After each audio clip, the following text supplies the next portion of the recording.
Le Minotaure, ça me terrorisait. C'est-à-dire, je me suis dit, je vais jamais y arriver. Je fais 49 kilos.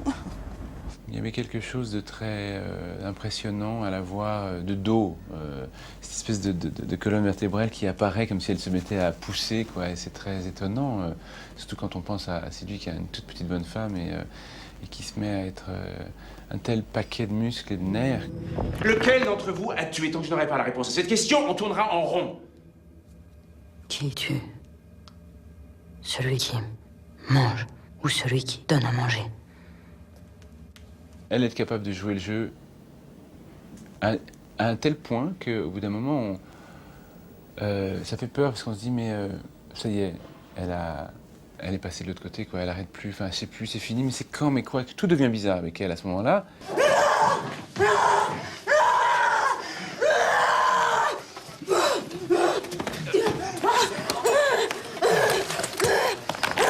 Son épaule.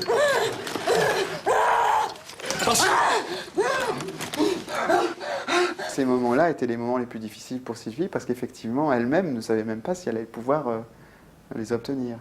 Et c'était impressionnant sur le plateau déjà, sur le moniteur, tu vois. Donc il n'y avait même pas besoin de... On voyait qu'on l'avait, on savait qu'on l'avait. Si tu veux guérir, tu dois parler à quelqu'un. Tu as commencé avec moi. C'est donc, quelque part, tu me fais déjà confiance.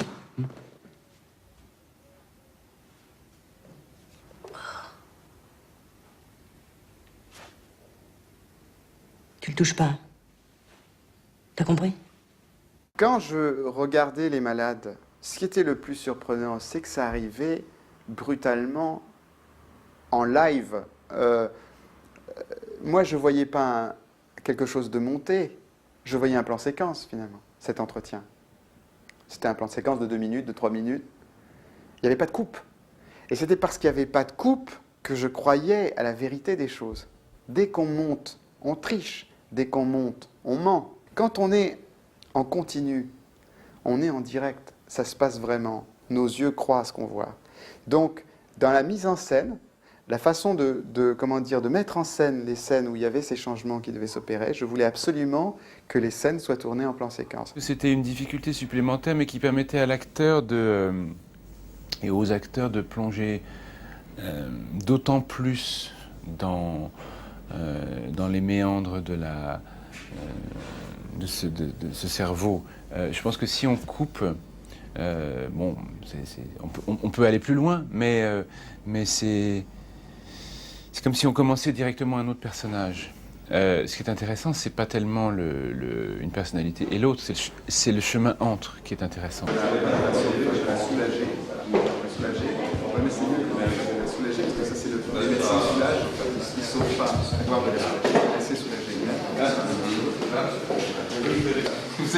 C'est à cause de cette histoire de Christ que vous avez raconté en haut. Absolument. Ça. Non, c'est le Duchossois sauveur qui est descendu.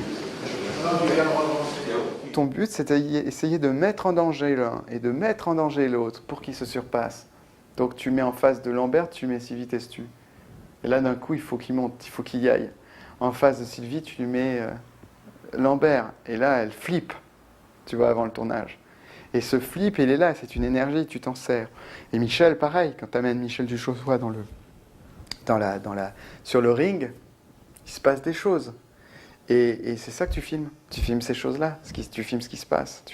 Tu fabriques rien, tu provoques. Je trouve un petit peu étrange que ce déni intervienne juste après ta rencontre avec Minotaure. Il n'y a pas de Minotaure, je te dis. Alors que tu es à 2 doigts de mettre à nu les choses les plus terrifiantes, de confronter tes propres peurs. Mais il ne s'agit pas de moi, car mon passé n'a rien à voir là-dedans. Il n'y a dans mes propos ni déni, ni résistance, ni aucun de ces trucs que nos passions utilisent comme mécanisme de défense. Il n'y a que la vérité, c'est tout. Et la vérité, c'est que j'y crois plus.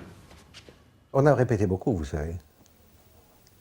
On a répété beaucoup, de temps en temps, c'est sur le fil ou sur des pointes d'aiguille pour ne pas inviter le spectateur à comprendre quelque chose qui ne serait pas. Tout est très, très strictement calculé. Hier, je suis allé visiter la ferme où Claude a été élevé. C'est juste, j'ai vu. C'est pas vrai, il était Tu crois, je dis j'y crois. Tu crois vraiment pouvoir fusionner un esprit qui pense comme ça? Ah bon, c'est pour ça que je disais je pense. Oui, mais je crois qu'il est grand temps de le faire. Et moi, en fait, je me suis un peu divisé les tâches en deux. Il y avait, disons, c'était presque un truc presque de schizophrène, si tu veux. Il fallait que je sois à la fois, en tant que réalisateur, technicien, metteur en image, il fallait que je raconte l'histoire et que je prenne les gens au piège. Mon but, c'était de prendre les gens au piège, le réalisateur. Mais en tant que metteur en scène, direction d'acteur, scénographie, qu'est-ce qu'on montre et qu'est-ce qu'on ne montre pas, dire la vérité. Et donc, jamais le réalisateur ne m'empêchait de mettre la réalité en place. Elle était là, elle allait être filmée, elle allait être dans le cadre. Ce qui était très passionnant et en même temps frustrant pour l'acteur comme moi qui interprétait le personnage du psychiatre, c'est que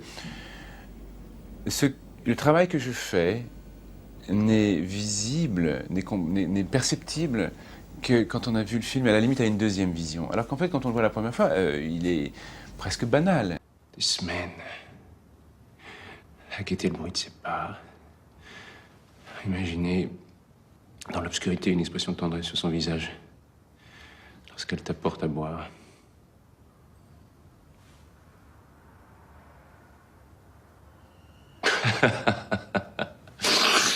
Tu vois, c'est pas difficile, hein. Il suffit de dire à l'autre exactement ce qu'il a envie d'entendre, avec un minimum de conviction. Et c'est exactement ce que Claude a fait. On s'est fait avoir. La patiente, elle s'est foutue de nous. C'est une simulatrice. C'est là où Lambert est renversant par rapport à cette sincérité absolue et cette absence totale de recul. Ça fait très longtemps que je voulais travailler avec Lambert. Je lui ai proposé d'ailleurs 2 autres films avant qu'il n'a pas fait. Et là, quand je lui ai envoyé des dates, je lui ai dit voilà, je t'ai appelé 2 fois pour un film, il y a 3 essais, c'est comme aux Jeux Olympiques. Si tu me dis non là, je t'enverrai plus rien. Et là, si tu me dis non à ça, alors là, je comprends pas. Là. Chacun était très humble par rapport à sa partition. Donc tout le monde avait soif de détails. On faisait une enquête. Voilà, c'était une enquête. Ça a vraiment été une enquête. Parce que personne n'a joué à jouer, ce que je vous dis. Puisque au début, c'est ce qu'on pouvait faire. Et très vite, René disait non, non, non. Donc on a fini par presque arrêter de répéter, de fabriquer quoi que ce soit. Et ça devenait on enquêtait. Non, aucune issue. À l'heure où ça s'est passé, personne n'aurait pu sortir un corps par l'entrée de la boutique sans se faire remarquer.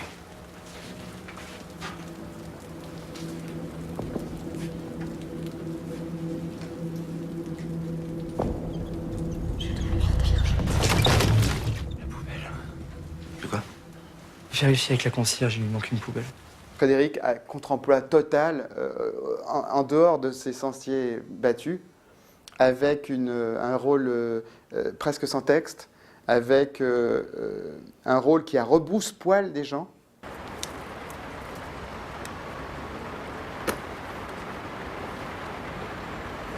Tes cauchemars ont recommencé, c'est ça?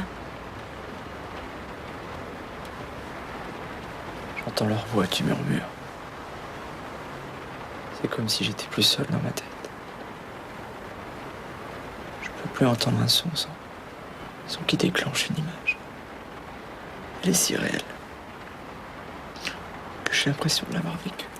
Il y a un personnage dans la tradition qui est le profiler. Hein, le profiler qui rentre dans une pièce, qui sent la pièce, qui d'un coup dit il était... Bon, on a vu tout ça au cinéma 150 000 fois. Et donc mon idée, c'était de me servir finalement de ces clichés que les spectateurs connaissent par cœur pour redéfinir le genre, en tout cas en toute humilité, tenter de redéfinir ce genre que j'aime en tant que spectateur, amener une nouvelle pierre à l'édifice. Et cette pierre, c'était... Je vais vous envoyer dans des fausses pistes, puisque le principe, c'est le labyrinthe. Vous allez croire que je vous resserre un plat que vous avez déjà mangé.